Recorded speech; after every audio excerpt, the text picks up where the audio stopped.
Selçuklu Kuruluş serisini finale kadar izleyen sizler için hem para kazanabileceğiniz hem de bize destek olabileceğiniz güzel bir tavsiyemiz var. Anket Cepte uygulaması sayesinde oturduğunuz yerden anket doldurarak para kazanabilirsiniz. Açıklama kısmındaki linkten uygulamaya kaydolarak hem bize destek olun hem de uygulamaya gelen anketleri doldurarak para kazanın. Size uygun anketler size bildirim ve SMS yoluyla haber verilir ve gelen anketleri kısa süre içinde doldurup hesabınızdaki parayı arttırabilirsiniz. Sadece anket yoluyla değil, referans linkiyle ailenizi ve arkadaşlarınızı davet ederek de para kazanabilirsiniz. Unutmayın, ne kadar çok kişi davet ederseniz o kadar çok para kazanırsınız. Bakiyenizde biriken parayı ise istediğiniz zaman talep edebilir ve 3 iş günü içerisinde hesabınıza aktarabilirsiniz. Haydi, durmayın ve açıklama kısmındaki linkten kaydolup anketleri doldurmaya başlayın. Böylece bize destek olarak para kazanacağınızı unutmayınız. Ufak bir hatırlatma daha. Selçuklu'nun kuruluşu ile ilgili tartışma ve soru cevap etkinliğinin günü ve saati için açıklamaya bakabilirsiniz.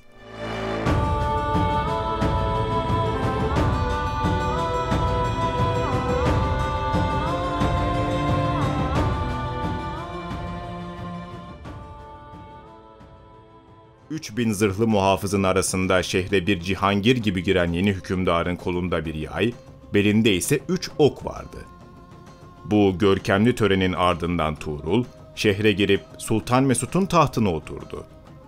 Selçuklular, artık biz de varız diyorlardı.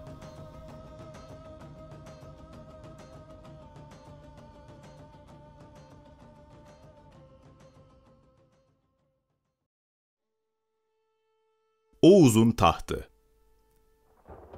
Devletin gündemi Selçukluların faaliyetleri olmuş, vezirler ne yapacaklarını düşünüyorlardı. Sultan Mesut bu gidişata bizzat dur deme vaktinin geldiğine karar verdi.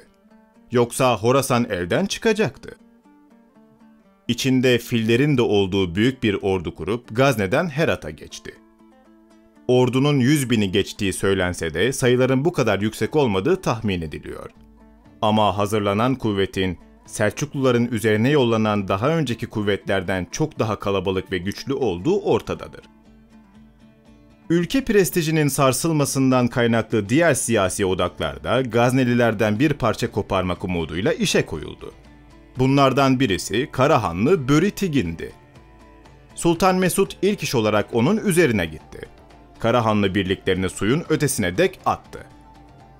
Burada Selçukluların Ceyhun üzerindeki köprüleri yıkacağı söylentisi ortaya çıkınca zor duruma düşmemek adına geri dönüp Belh'e kondu. Bir diplomatik hamleyle de Şah Melih'i kendi saflarına eklemek için elçiler yolladı. Çağrı Bey o sıralarda Ceyhun boyunca yağma ve akınlar yapıyordu.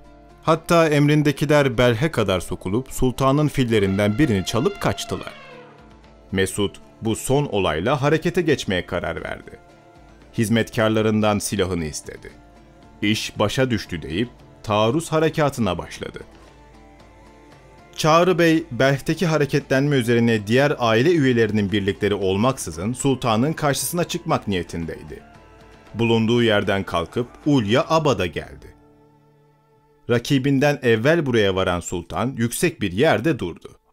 Gaznelilerin düşmanı yenivereceği sanılıyordu.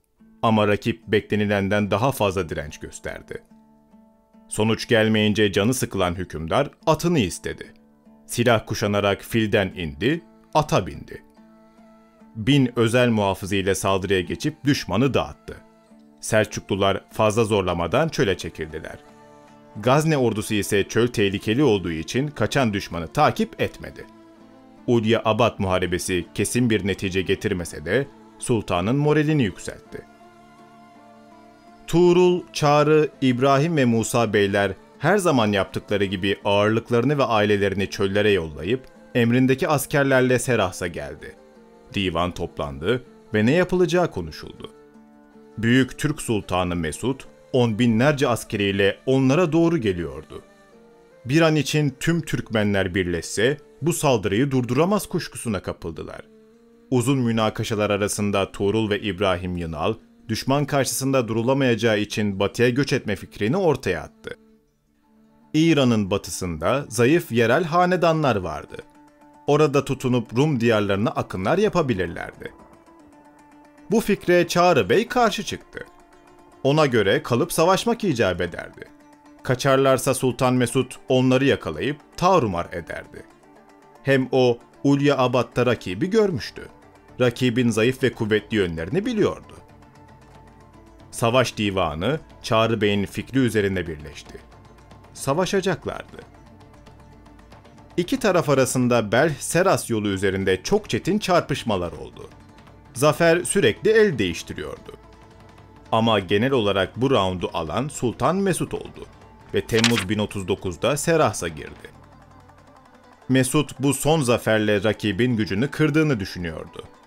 Ama Selçuklular çok sarsılmamıştı. Türkmen beyleri Mesut'un güçlü olduğunu anlayınca meydan savaşı yapmama kararı aldılar. Vurkaç savaşı yapacaklar, rakibi sağa sola koşturarak yoracaklardı. Zaten yakında kış gelecekti. Onlar sıkıntılara katlanan bozkır ve çöl adamlarıydı. Sıcakta ve soğukta sabrederlerdi. Fakat Sultan Mesut ve ordusu sabredemezdi. Onlar zahmete ne zamana kadar dayanabilirlerdi ki? Muhakkak bıkıp döneceklerdi. Ki öyle de oldu. Vurkaçlardan, susuzluktan ve yorgunluktan bıkan Gazneliler Selçuklulara ateşkes teklif etti. Ateşkes Selçukluların da istediği bir şeydi. Çünkü rakibi yıpratıyorlar ama yenemiyorlardı. Yapılan anlaşma iki tarafı da dinlenip toparlanması için vakit verdi.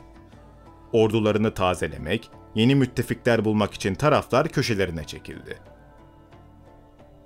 İki taraf birbirine zerre güvenmiyordu. Anlaşma ölü doğmuştu. Selçuklular kuzeye çekilmeye söz vermişti ama bu sözlerine uymayıp akınlarına devam ettiler. Bu zaten Sultan Mesut'un beklediği bir şeydi. Yenilenen Gazne ordusu Kasım 1039'da tekrardan Herat'tan yola çıktı. Ordu geçmişten ders çıkarılıp daha hafif donatıldı. Atlı birliklerin sayısı arttırıldı. Ordu böylece manevra kabiliyeti kazanmış oldu. Bu seferki hedef Nişabur'du. Mesut, rakibin beyninin Tuğrul olduğunu bildiği için gizli bir operasyonla onu yakalayacaktı.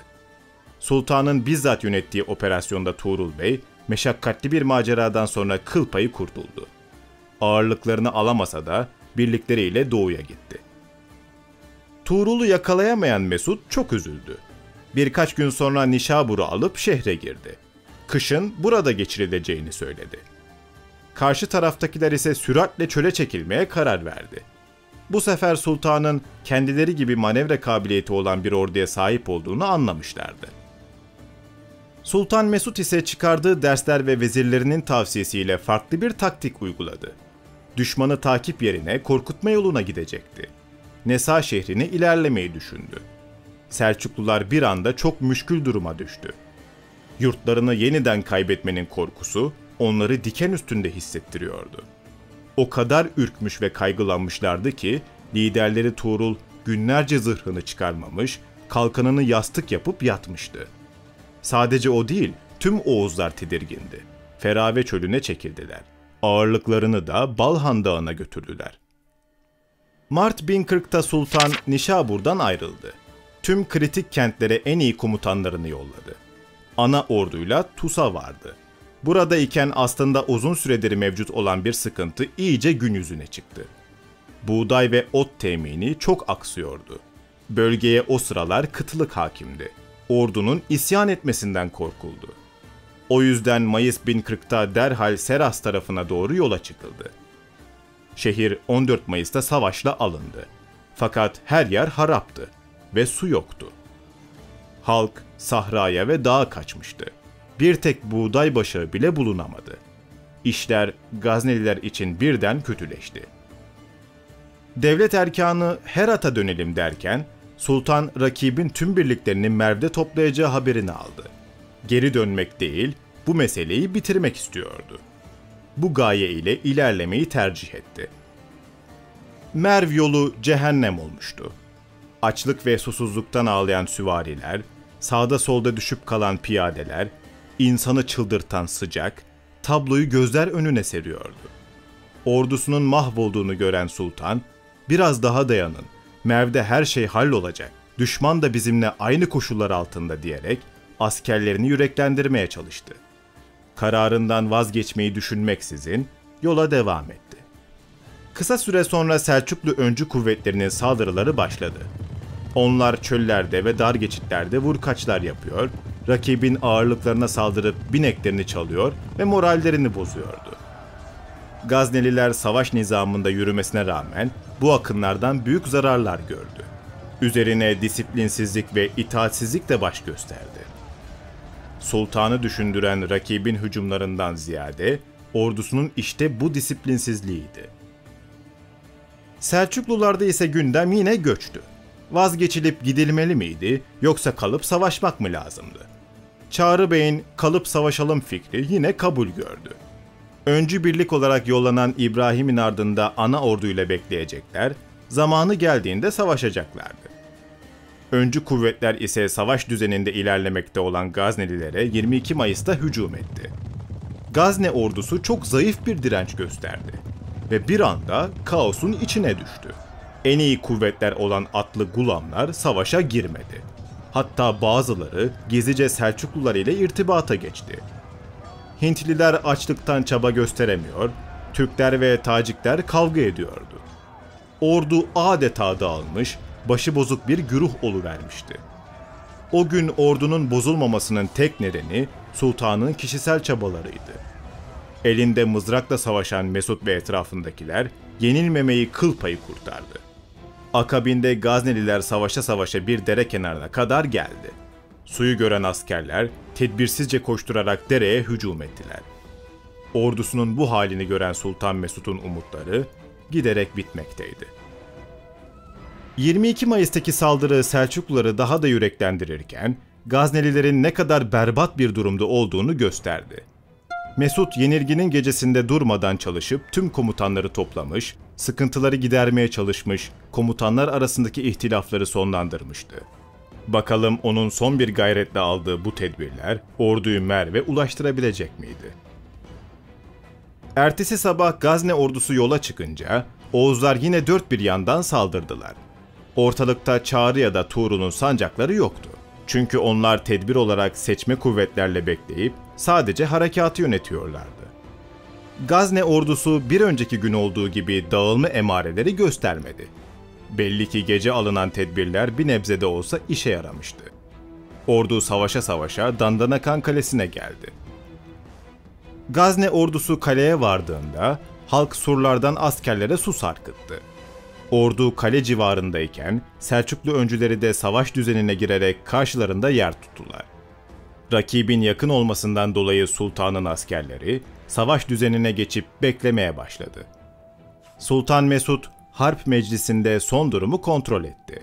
Komutanları üstünlüğün hala kendilerinde olduğunu, sakin bir şekilde bu gece buraya konaklamanın uygun olduğunu söylediler. Sultan Mesut ise kaledeki suyun onlara yetmeyeceğini düşündüğü için en yakın su kaynağına hızla hareket etme arzusundaydı. Komutanlarının muhalefetine rağmen ordunun yürüyüş için hazırlanmasını söyledi. Onun maksadı bir an evvel Merv'e varmaktı. Ordu yürüyüş vaziyetine geçtiği sırada bir anda düzen bozuldu. 500 kadar gulam askeri savaşacakları gerekçesiyle en iyi atları alıp ilerlediler. Askerler son sürat düşmana doğru saldırırken bir anda idrak edilmeyen bir şey oldu.